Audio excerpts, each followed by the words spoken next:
This was Kyle Shanahan talking about offering Bill Belichick a job this offseason.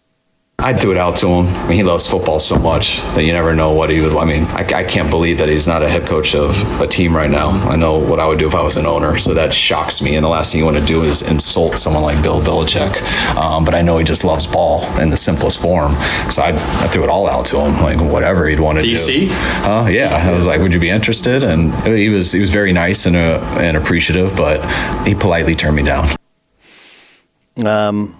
I think that's the way you have to do it. I mean, and look, I'm not going to disclose necessarily who I called, but there was a couple people that I called, and I said, feel free to turn me down, but I would really, really value having you join my staff. Really, really value that. Really value that. I don't really care about that. Yeah, me neither. I don't care about that either. Really value that. So, what does it mean for Bill Belichick? I think it means he knows he needed a year away. You need a year away. When you go job to job, and I've seen a lot of these guys, and remember, before I was a coach, I was just a broadcaster. I'm a son of a coach, and I can name several. I remember when Jim Harbaugh got fired by, I think it was after he got fired. Yeah, he got fired by UCLA. And, there was a guy who took a year off and refreshed, and then he went to Georgia afterwards. Remember, or did he go to Rhode Island afterwards? I think he went to Rhode Island, then he went up going to Georgia. Usually, the best course of action is to take a year off, especially when you're doing you've been grinding 25 years in a row, same job. Take a year off, refresh, get a sense of what's going on, get a sense of, go around, see other people's practices. In this case, he'll stay engaged with inside the NFL and watching tape. And I don't think it's a no forever. I think it's a no, not this year. I also think, though, that if you're Belichick and you're sitting there going all right, I can't be the offense coordinator. I can't be the defense coordinator. You can have any job except mine or the offense and defensive coordinator or special teams coordinator. Other than that, any job you want. Let's get you a quick update. Here, go ahead. I'm sorry, Jason, you had something you want to get in. I just think it's a very relatable thing, right? I think a lot of people listening to the show right now, whether you're driving a truck, whatever, a lot of people listening to the show right now were let go during the pandemic, And when that happens, and I'm speaking from personal experience, you do the job search, the modern day job search, which is you go to all of the Indeeds and the ZipRecruiters, and you seek out work. And many times you find yourself interviewing for or applying for jobs that you are way overqualified for. And why do you do that? Because you need work. And for Kyle Shanahan to basically go to him with a carte blanche offer of we just want to include you, I think there was a little pride there with Belichick. It's I ran an organization for 20 years. I won 6 Super Bowls.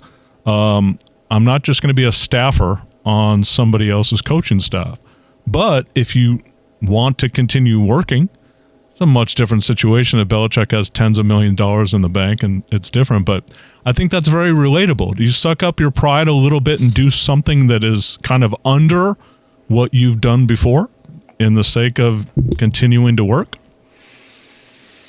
It is sucking up your pride. There's no question. And I don't think it's a pride thing for why he didn't do it. That would be my guess. It's not that he's not prideful. It's not that there's not ego involved on some level, but I don't think that's why he didn't do it. My guess is he didn't do it because he's I need some headspace. Just need to clear the air. And then you also probably got to wonder, do I want to go back and do this? Or do I want to do the TV thing? Or do I want to, date girls in their 20s and just be kind of football coach emeritus? I don't know. It is relatable. It's also look, this happens in basketball all the time. I mean, I'll give you, I offered my high school coach a job. My high school coach is a guy named Andy Ground, and he was awesome. And then he went on to be a head coach in junior college. He won 4 state titles at Saddleback Community College. He retired from that, but he's still a teacher at Saddleback, and then he still teaches also in the secondary education system in Orange County as well. And so I'm not sure he's retiring for one or both those teaching jobs. Then he has to live in Nevada, so they don't tax the benefits, whatever, the retirement benefits.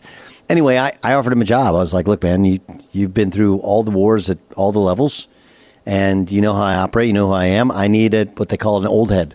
I need a guy to advise me. And the timing of it didn't quite work out. Wasn't perfect. So we couldn't do it. But yeah, I mean, and I didn't take it as an ego shot and couldn't pay him as much as he was making or any of that. He didn't care. So anyway, I heard Jim Harbaugh kick off his training camp press conference by saying this. Just the way it feels, I mean, feels like New Year's Day, feels like being born. Feels like coming out of the womb, It's like you're in there and it's comfortable and it's safe, and now you're out, you're born, the lights are on, it's bright, you got chaos, people looking at you, people talking at you, and just feels good to have it happen. It's a weird analogy. You're in this comfortable womb, and now you're out and you're crying and you're in the freezing cold and somebody smacks your bottom and you start crying. Like, is that what we're talking about? But he can get away with it because it's Harbaugh. He's colorful. He's colorful. He's clever. The great thing about Harbaugh is he's literally been successful everywhere he's been as a coach. So it's sort of the Spurrier zone. Do you see the parallel there, Jay Stu? Because I know how hopeful you are and how confident you are in the Chargers for the first time since we've known each other, because they've hired Harbaugh. It's like, man, finally they get it right. And it feels like because he's been so successful, he can kind of get away with saying anything. Yeah, no, I put it in that category. I was thinking about what it would feel like to be born. As humans, we all have this capacity to remember back to like when we were like maybe 3 or 4. But what if all of us could remember being born? I mean, how crazy would that be? What do you think it's like? How traumatic would that be, Wow. So for him to make that analogy that feels like I'm being born out of the womb, that's... Yeah, I just think like you're super warm, super comfortable, literally connected to your mother, right? Then all of a sudden, like, you either come out the stomach or a different place, right? So you come into the world and it's bright, it's cold. There's a bunch of adults like staring at you, holding you. You're covered. You look like battered chicken. What you do? You look like battered chicken. And then, they actually cut the umbilical cord. They cut the tie between you and your mother. And yeah, that would definitely be a lot.